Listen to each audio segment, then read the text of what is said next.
Borthakur IAS Academy, an endeavor of excellence. Borthakur IAS Academy. Hello everyone, welcome to Borthakur's IAS Academy, Northeast's premier institute for UPSC, APSC and NPSC preparations. I am your friend Atreyi, and today we will analyze all the important news and updates dated 19th of May 2021. Please like and share this video and don't forget to subscribe to our YouTube channel. You can also follow us on Facebook as well as Instagram. So the first news of today is about India's brain drain in the health sector. First of all, what is brain drain? It is a term which means substantial migration of individuals from native country to a foreign land, right? Now, what are the main reasons of the brain drain?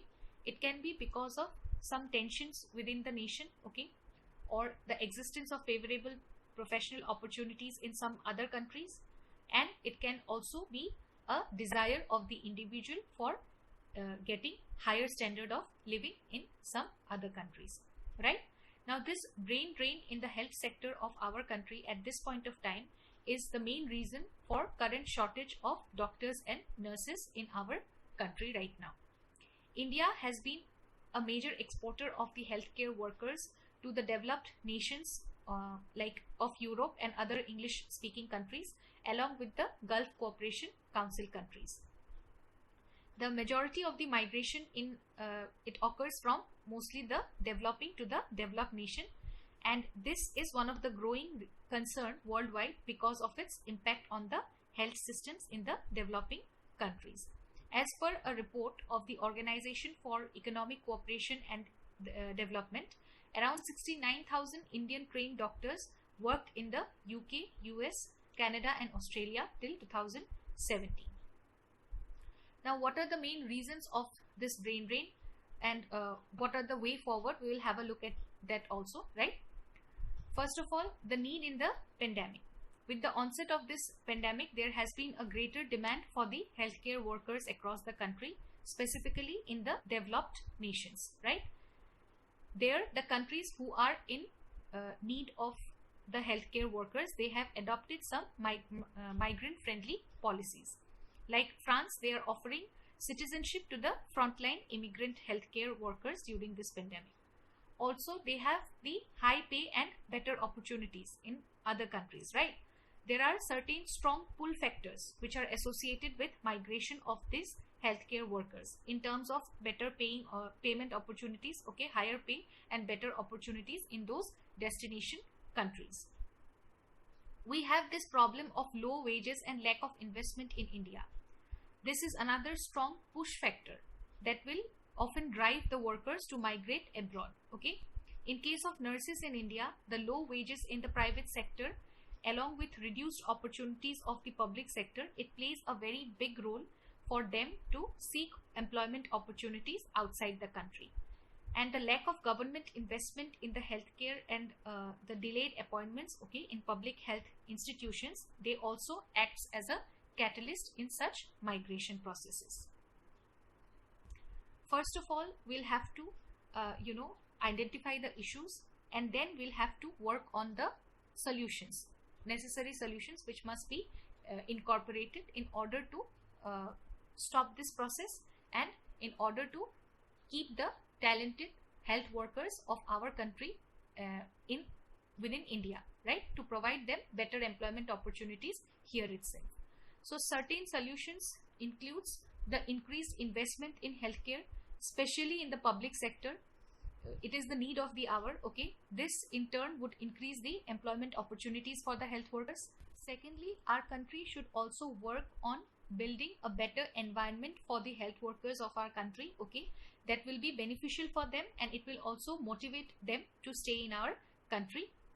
The government should also focus on framing policies which will promote circular migration and return migration policies that incentivize the healthcare workers to return home after completion of their studies or training outside.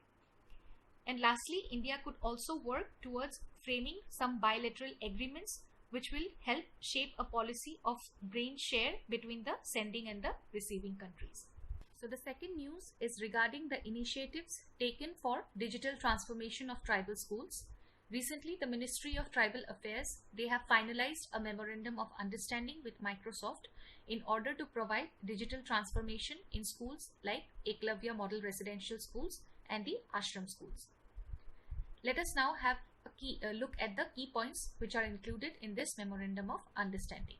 First of all, they have laid stress on artificial intelligence based curriculum. Okay, it will be made available to all the tribal students in both English as well as Hindi medium in all the Eklavya Model Residential Schools. Okay, it will help the educators and the students in developing, understanding the next generation technologies. In the first phase of this scheme, about 250 EMRS schools will be adopted by the Microsoft, okay, and out of them 50 schools will be given intensive training where 500 master trainers would be trained in the first phase. The teachers across the states in India will be trained in a phased-wise manner for using technologies like Office 365 and the artificial intelligence applications in teaching. This program will also offer opportunities for all the teachers to earn professional e-badges and e-certificates from the Microsoft Education Center. Not only this, the students under this initiative, okay, they will be mentored on projects that involves AI applications for societal good, and also that will help in implementing the UN's Sustainable Development Goals. The expected benefits of this Memorandum of Understanding, it includes to ensure the tribal students get a chance to change their future and their overall community. It will also enable them professional development of the educators, okay, and this and will help them in using technology in classrooms. This in long term will be a success of the Digital India mission, which will help in bridging the gap between the tribal students and the students of other communities.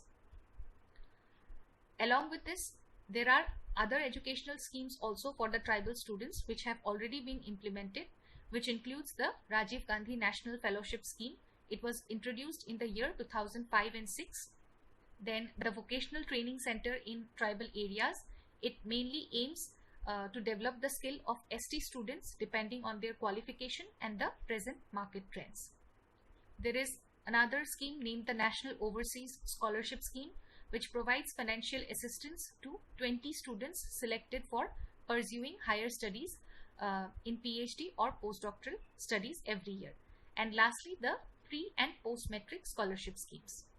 The third news for today is about the rural development schemes. So friends, first of all, we all know that this COVID-19 pandemic has drained our country and its population physically, mentally, emotionally, as well as economically. Just yesterday, we discussed the rate at which the virus is spreading in the second wave, specifically in the rural areas, right? And here the recovery rate is also not very high as compared to other cities and towns. In our previous analysis, we discussed the impact of COVID-19 on the migrants and laborers. They are not, getting jobs because of the lockdown. They have to return back to their original hometowns, and because of that, now the entire migrant population, okay, they are completely dependent on the government. So now they are completely dependent on the government's support. This is the right time for implementing all the rural development schemes, okay, in a full-fledged manner. Here we will have a look at some of the schemes and their major objectives, what are its features, and how far it has been able to help the rural population, and in future how they are going to have a positive impact on the rural population. So we'll discuss all these one by one. So the first scheme for rural development that comes to our mind is the most common one, which is MNREGA, Mahatma Gandhi National Rural Employment Guarantee Act of 2005. This scheme was introduced as a social measure which guarantees the right to work, and the ministry which was mainly responsible for implementation of this entire scheme was the Ministry of Rural Development. Its main objective was providing at least 100 days of unskilled manual work as a guaranteed employment for a particular financial year to every household in the rural areas. The MNREGA assets, it includes farm ponds, then percolation tanks, check dams, road layer, irrigation channels, etc. There are certain other features of this scheme which includes the Gram Sabha and the Gram Panchayat, which approves the shelf of works under Manrega and fixes their priority. Along with it, the social audit of Manrega, Manrega works, it is a mandatory one which will lead to accountability and transparency in the entire scheme. Second scheme is the Deen Dayal Antyodaya Yojana, National Rural Livelihoods Mission. It is a centrally sponsored program which was launched by the Ministry of Rural Development in June 2011. The main objective of this scheme was to eliminate rural poverty through the promotion of multiple livelihoods and also to improve access to financial services for the rural poor household across the country. This particular scheme, it mainly involves working with the community institution through community professionals in the spirit of self-help, which is a unique proposition of this particular scheme. The main achievement of this scheme includes training on farm and non-farm based livelihoods on the COVID management and promotion of the agri-nutri gardens. Next scheme is the Pradhan Mantri Gram Sadak Yojana, which was launched on 25th of December in the year 2000, and its main objective was to provide connectivity by way of an all-weather road to the unconnected habitations. Under this scheme, the highest length of road has been completed in the comparable period of over the last 3 years. And the last scheme that we will discuss is the Pradhan Mantri Awas Yojana Gramin, and its main aim was to achieve the objective of housing for all by the year 2022 by the former rural housing scheme Indira Awas Yojana. It was restructured to the Pradhan Mantri Awas Yojana Gramin on 1st of April 2016. The next news is regarding creation of a new district. Okay, this news is in context because of the formation of the 23rd district of Punjab named Malad Kotla. Now, first of all, how are these new districts formed? This power of creating a new district or to abolish an existing district, it resides with the state government. The state government can do so either by passing a law in the state assembly or through an executive order. Okay, so a state mostly it argues that smaller districts, they lead to better administration and governance. For example, we can consider the formation of Majuli district. Okay, in 2016, our Assam government issued a notification for upgrading the Majuli subdivision to Majuli district for administrative expediency.